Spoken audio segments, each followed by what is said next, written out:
Okay, so we're recording. Do we have a quorum? Yes. Okay, so we have a quorum. Oh, man, alive. I don't even know who it is. I don't even know how to hang up this one yet. All right, here we go. So we have a quorum, so it is 4:00, so we'll go right to the CFO and President's update. We're going to do it a little different. We're going to do the resolution second. So Joe's going to explain them before we vote on them, and that way there might be less questions. So it's a whole new format that Joe developed and Jill, so we're going to give it a whirl. So here we go. Okay. Just for special meetings, special.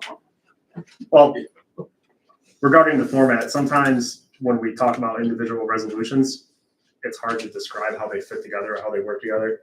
So we flipped it around for this one, and we'll see how it works.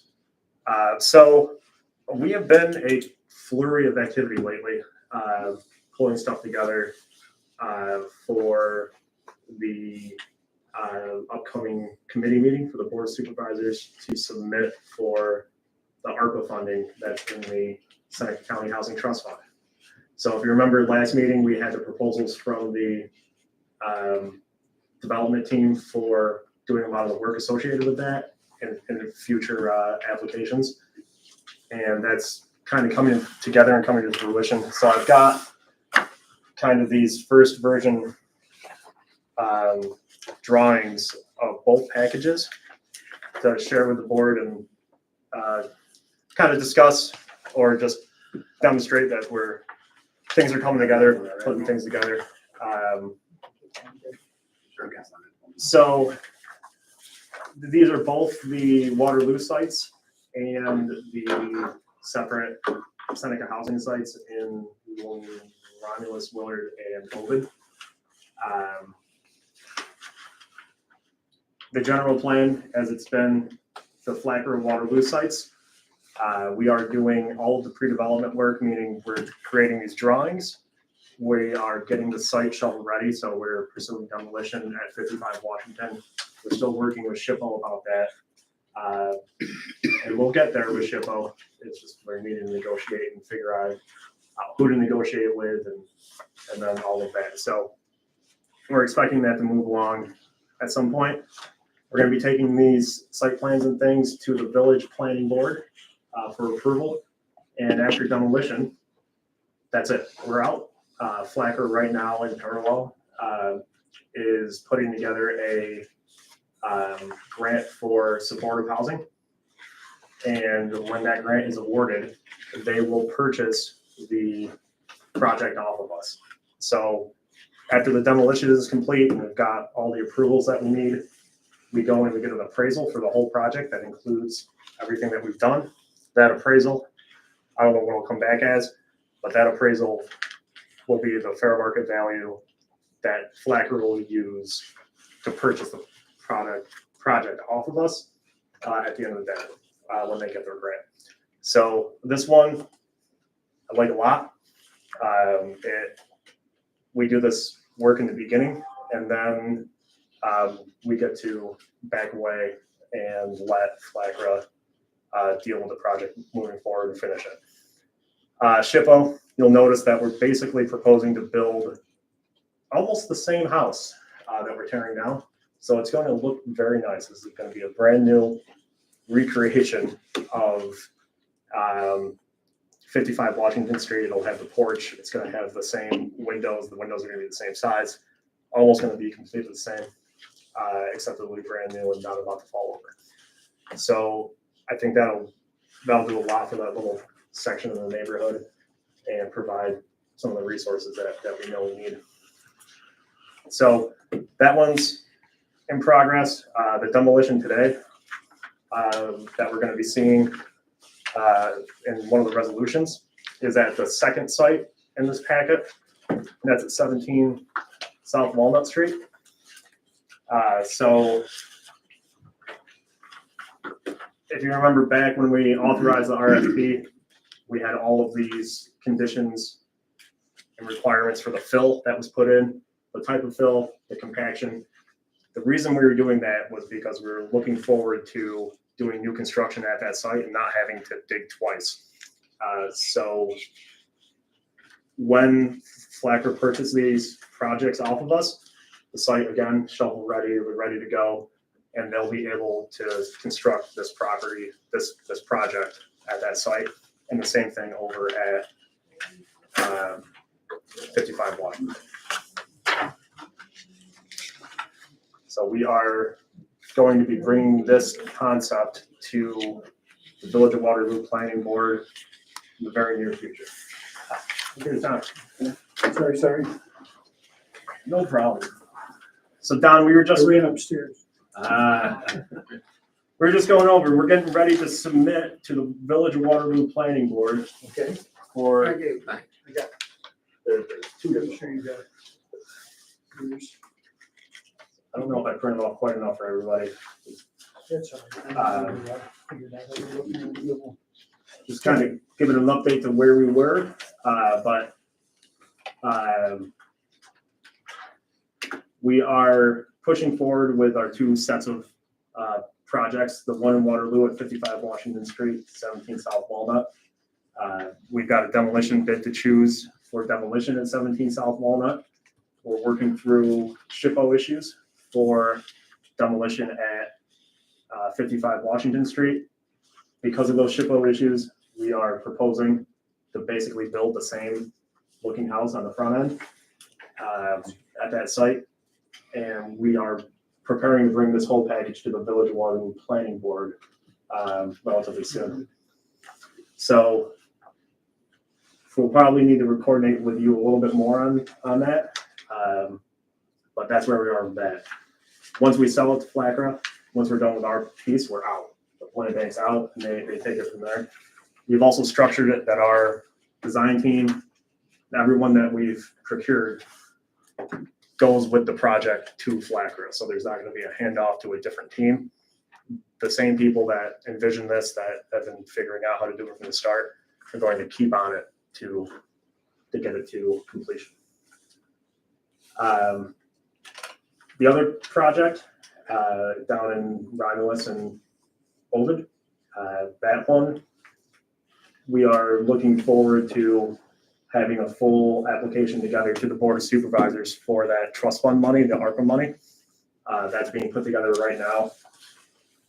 And it'll be submitted to the county tomorrow.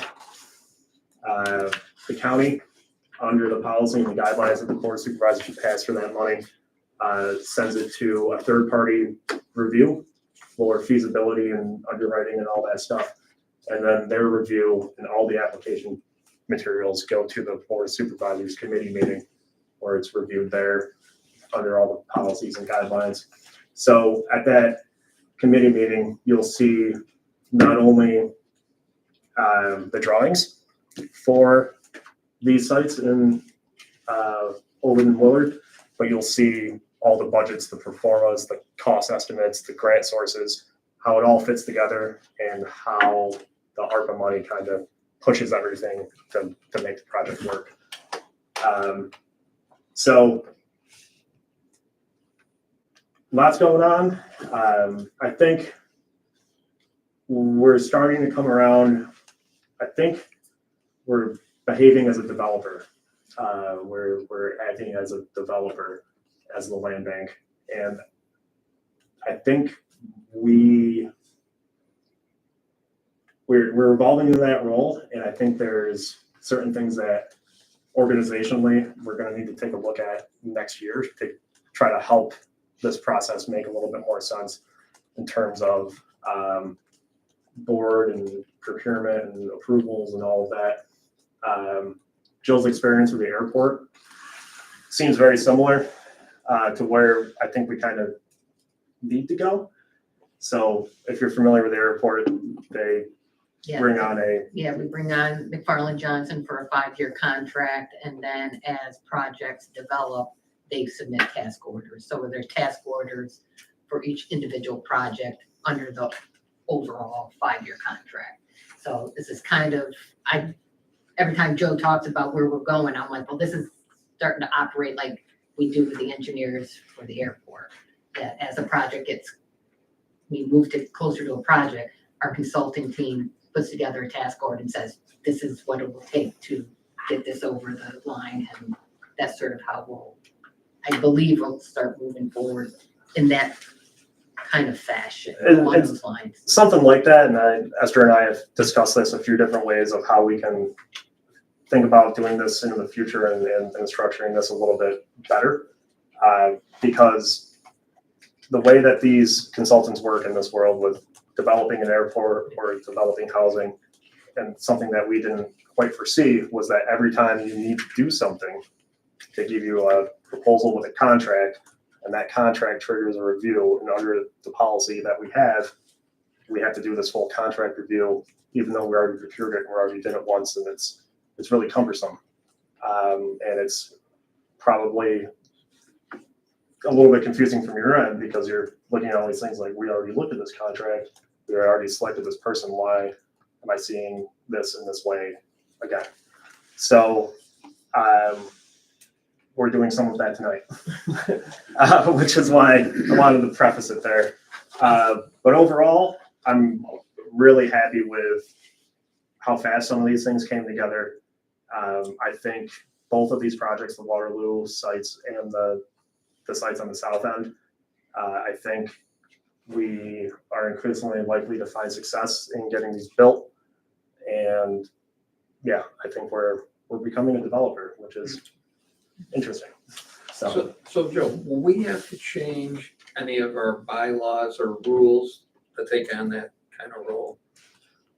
no, No, okay. because we already kind of are. What we're kind of thinking about is setting up a system similar to how the county runs the airport. Okay. Well, our development team will say, give us a price for these services. And when we need, say, a phase one or air monitoring or whatever it is, we can go to the board and say, this is coming this way, and we don't have to trigger the contract review or something like that. So all the guardrails, procurement things are still there.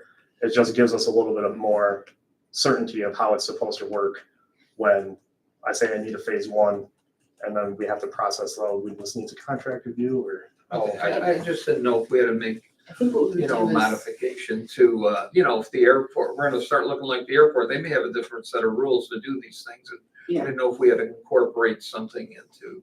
I think it'd be a good idea to look at how we do it for sure, which I will do, but, I think, mostly we'll be changing the procurement policy would be my thought. I don't think it's gonna impact your bylaws at all. And we usually do a policy review, we have to do it for March anyway.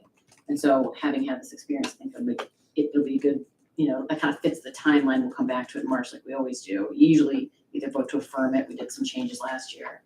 But I was thinking, the thing is, now that we've done these projects, we know what we need up front. So it'd be easy for us to design something where we sort of say, we know what each project gonna need a phase one. Mhm. So, we know that's coming, and if we have a way to have that approved up front, as opposed to then having to have a meeting when it comes up to be done, they have a certain flow. And so we could figure out a way to make that better while still having you guys have the appropriation oversight. So.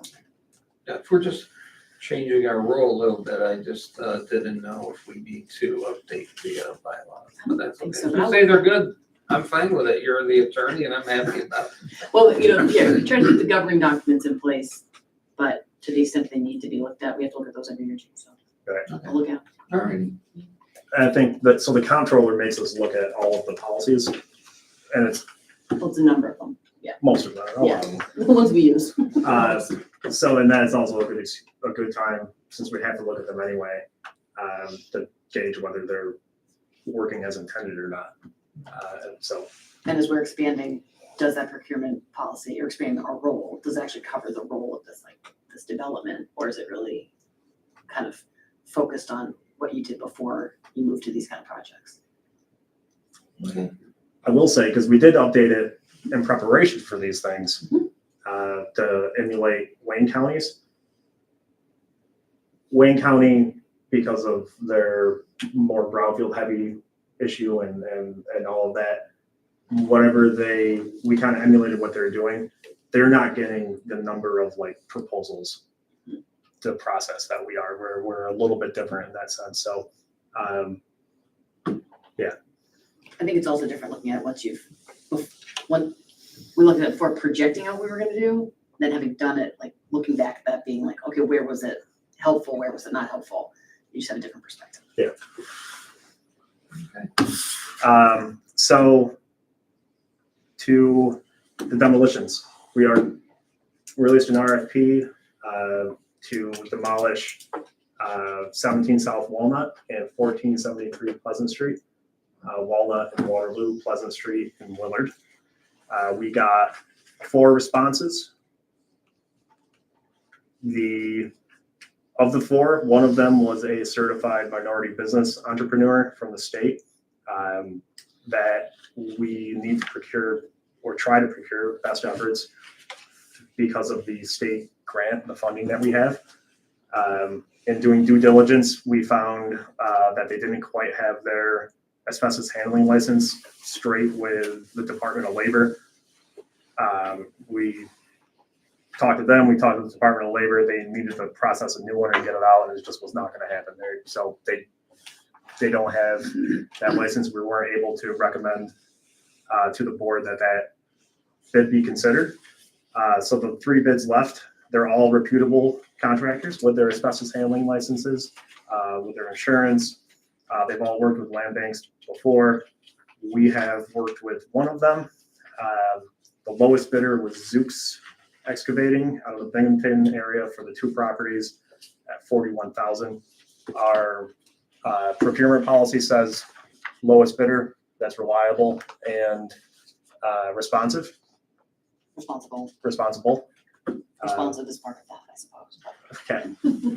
So there isn't, I don't have a strong opinion about any of these demolition companies. They're all reasonable, real companies that do this work and are licensed. So the board policy is lowest bidder, and we have a lowest bidder. And when we get to the resolutions, which I guess we can do now,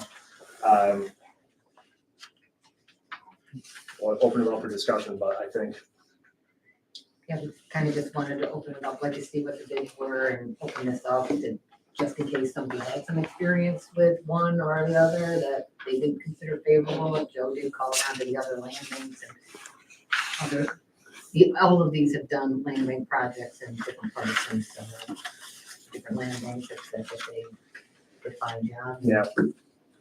So, I will say this is our 3rd or 4th round of demolitions. Something always occurs.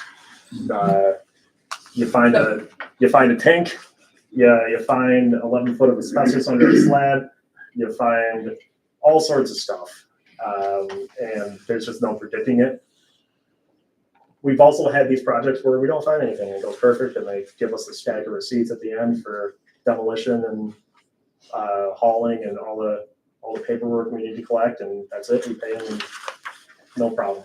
So we always hope that's the way it goes, but we might find a tank, we might find asbestos, we might find anything once you start digging in the ground. So that being said. Okay, so we do have 3 bids. One bid is $70,150. The middle bid is $46,350. And the low bid is $41,000 even. So, as Joe said, they've all done work with land banks, and our policy says we should do the lowest bid, providing they are the lowest responsible bidder. And, if you know something about this company that nobody else knows, that they don't follow through, then we can throw them out and go to the next one. But if not, probably have to go with the lowest responsible bidder. None of them are local. I mean, one place I don't even know where it is, highest bidder. So somewhere in New York. Joe thinks he knows where it is. Theory. Remsen? I think it's other side of Syracuse. It's up north, isn't it? Well, Yeah, like Boone County Yeah, kind of place. by Boonville. Yeah, that neighborhood. All right. Yeah, near Tug Hill. I think it's up by Tug Hill, I think. Oh, okay. And the other one, the Fulton, we know where Fulton Is there any kind of a timeline on him when they come in to do it? I assume they're gonna stay there and get it done in tow. Yes, so we want it done by the 15th of December. We want this done quick for our grant. Okay, I'm Um, just curious is all. And it was on the RFP. Yep. So they've been on that. The other thing I was gonna say is this And other, if they don't, then Then Esther is going to help us enforce the contract. call the next bidder. Get them in there. Right, there is that. So if this falls apart, I can't imagine that it will, but I mean, crazier things have happened where we go to contract with Zooks and they say, you know what, actually, we're gonna do this in March. We can't have that. So I'll be contacting you all again for a meeting a lot like this one to go to one of these other bidders. But I'm not expecting that. I spoke with them on the phone when we were gathering the contracts, just to make sure we had every contract available if the board had decided on somebody else, and had a conversation with each of them. And they're of the expectation that they know about the expectation and plan to meet it of they getting this know done. about our timeline. then. Yes. So do we get any feedback or ask any of their previous customers that they've done work for and say, you know, do they follow their timelines and do they do everything on? I had a brief Past conversation performance. with Sullivan. They worked with Sullivan. They had like no real, like, yeah, they came, they did the demolition, they left, we paid them. Kind of feedback. I don't think they did anything wrong. They must have done enough right to not have a strong opinion about them. We do a lot of demolition for us, but I think this is the first time we've done one in about 2 or 3 years. It's been a while. A lot of other land banks are doing rounds of this that are in cities, that are in bigger places, that are doing rounds of this 2 or 3 times a year. So these contractors come and go, and yeah, they might not fully recall every detail. Yeah. How booked they are, you know. Yeah. To get things done before they can come here. Yeah, so we called other land banks and they've used these guys, Zooks, right? Yep. So they know the timeline, they know how much they're gonna get paid. We gotta go with somebody, so, we might as well take a shot with the lowest bidder. See how it goes. I'm sure it's gonna go okay. They've done work for us before. So we just need a motion for a resolution to do the demolition at 17 South Walnut Street in Waterloo and 1473 Pleasant Street in Willard. So moved. Okay. Second. Okay, we got a motion and a second. Is there any other discussion? I just want to point out, the way we wrote the resolution, because you hadn't made a selection yet, was that we hadn't put the names in. So we'll do that. Caitlin, I can take care of that, but you can see here, that's what the blank space is, just me to write in Zooks. The other piece is that I want the board to approve for signing a contract for them, not just selecting the bid. So the Zooks contract is here, if anybody, I've looked it over, made a couple adjustments. All of the contractors agreed with our standard terms that are required by the grant and things that we have to have for our funding. So that's positive. They're the only ones who had more specific terms, but I did have a chance to look at them, so. But it's a 2-part, this resolution is 2 parts, it's that you're selecting and approving the contract. We're doing sign that. Okay, so if we approve this, we're approving the demolition and Joe to authorize Joe to sign the contract at the same time. Okay. Alrighty, is there any further discussion on the resolution? I just have one little question. I hate to keep bringing these things up. Now, the money we're spending on the demolition, when the whole thing is resolved, do we get a reimbursement back on the demolition money? Like sometimes, you know, when we sell a property, the land bank gets money back for money they put in. And do we get money back when we sell this to, Let say, me answer in two parts. Okay, two parts. We are going to pay up front for this demolition. We save the receipts, we pile them up, and we basically invoice HCR, the state, under the grant, get reimbursed, Okay, and we're square on that. oh, all right. At the end of the day, on the Waterloo site, the way we get paid for our effort for the land bank's services for this, and we're not out here like trying to make it big, make $1 million. Just trying to keep the lights on kind of thing. So this is the one where Flacker is writing the companion grant that's going to fund the construction at this place. Mhm. So it's going to fund all this work. Under that grant, you can purchase your project. You can purchase property for the appraised value. So we're going to get this whole thing appraised once the demolition is done, once the site plan is done, once we're ready to go. Flacker is going to take that number. I don't know what it's going to be. But when they get their grant, they're going to give us that amount Mhm. and we'll deed them the property. So that one's clean and simple. Oh, okay. The other way we make revenue for the land bank is in the Seneca housing model, which we're working on right now to figure out. So there is some nuance with how we're designing this to work. So if you remember a couple months back, year back, we came to the board of supervisors and said, would you folks support Seneca Housing becoming a rural preservation company from New York State? We made a big deal about it. The board of supervisors signed a resolution, made a resolution, we sent it to HCR. Seneca Housing got that, which is very helpful. Seneca Housing, with that money, with that designation from the state, is now an entity in Seneca County that we didn't have before, that's eligible to get the type of state grants to do these types of projects that we couldn't do before. And that was one of the things that unlocked being able to do this.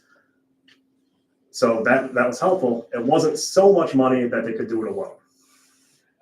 They can take them, they can run them, they can operate them. They still can't quite build them. They can get the money to build them, and we are learning how to build them. What we need to do is contract, figure out how to work with Seneca Housing specifically to spend their money, the ARPA money, the state money, to build them these houses in Willard and Ovid. Somewhere in that mix, we are going to get paid. But how, like what budget line, what the mechanism is for that payment, I don't know that yet. Yeah, that's okay. I just brought it up because on all the other projects we did, we always wound up coming out even or making a few dollars. We very seldom had it dip into the treasury, you know? Right. We're 100% going to be even. Yeah. That Yeah. we're flush even. It's eventually like the admin and operations money that we use is going to go away. I'm trying to get us into a world where we're doing things like this. I like the Flacker version. Because we take it, we do minimal amount. It's a lot, but it's not the amount that we're doing for Seneca Housing. But we take it, we get a nice simple appraised assessment back. That money comes back in, we're out. Easy peasy. Seneca Housing, complicated. We need to do it. If there's a community service aspect to it, there's not a lot of folks are building apartments around Seneca County. This is a way to do it, the only way that we figured out to do it. So we're doing it. Yeah. No. I'm glad we Yeah. get some money back. That's good. And yeah, once this gets sorted out with Esther's help, then once we have a model, then we've done it and hopefully we can move forward and replicate it. So, And eventually, when we run out of that grant money and stuff, you might have to charge 10% for your expertise, maybe more. I'm hoping that with Seneca Housing, so we got them the RPC, they got that money where they're gonna be gaining an amount of monthly revenue for managing these things. I mean, it's gonna be like $10,000-15,000 a year, like on their bottom line for just owning the property and the rents paid and all that stuff.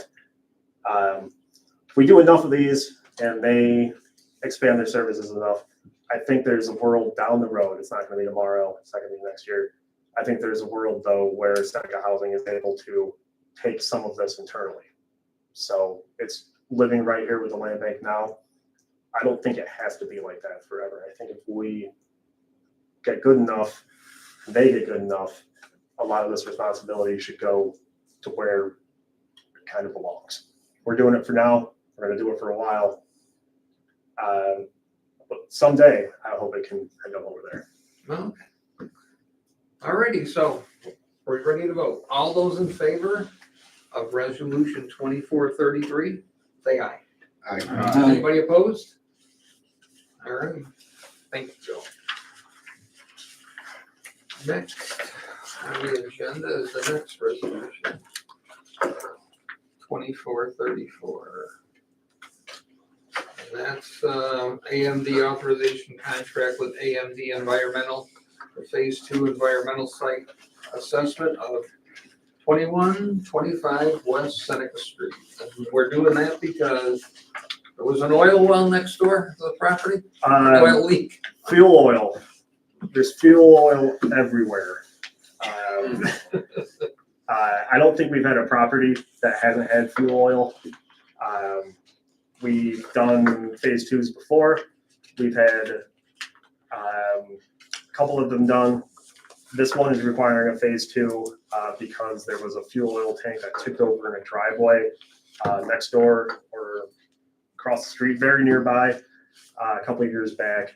And they need to investigate the extent of the spill and just to make sure that we're good to go and don't need to do any soil remediation work or anything on top of building the Seneca Housing development in Ovid. So because of the amount, this one triggered going up to board approval for doing that phase 2 work. It's the environmental firm that we're RFQ'd out of Buffalo that we've been working with for all these environmental issues. But they're going to come down, drill a bunch of holes, do their assessments, and they want $18,000 for it. That's all reimbursable under the grant. We just need to bring it to the board for your review and approval. All right, so we've got a resolution here to, hire these people. So do we have a motion to contract with AMD Environmental Consultants to do the phase 2 on this property? So moved. Okay, do we have a second? Okay, we got a motion with a second. Is there any more discussion? Okay, I'm hearing none. All those in favor say aye. Aye. Anybody opposed? And that's it for that. And if Esther has anything to say, it's your turn. Esther. Oh, you've heard enough from me today. Nothing for you today? Nothing for me. No? Nope, I'm good. Thank you for the opportunity though. Does anybody have any questions about anything that's going on? Okay. And we're good. Joey did a great job. Well, thanks. And keep up the good work. And hopefully we'll get some pictures as these things progress through the months ahead. Yeah. I'm looking forward to kind of the full package for the Seneca Housing stuff coming together and then having the third party review. I think that's a nice touch. Hopefully we pass. That's that. I'm strongly assuming we pass. I mean, we've got very good people working on the grant piece of this and the financing piece of it. I mean, they're taking floor plans and square footages, and they have contractor estimators that are guessing, educated, very good guesses of how much it's all going to cost. That feeds into a spreadsheet, that feeds into the grant, like it's all this is a world that we have not been in before, when it was Jason McCormick, mental case, and I trying to figure out how to do a habitat house and make it work. This is working a lot cleaner, and New York State's paying for it. So I think it's trending in the right direction. Well, thanks for all your work. Thank you. All righty, so you guys don't have a board meeting tonight? We don't have a meeting. We adjourn? Meeting adjourned. Meeting adjourned. Adjourn. Doctors.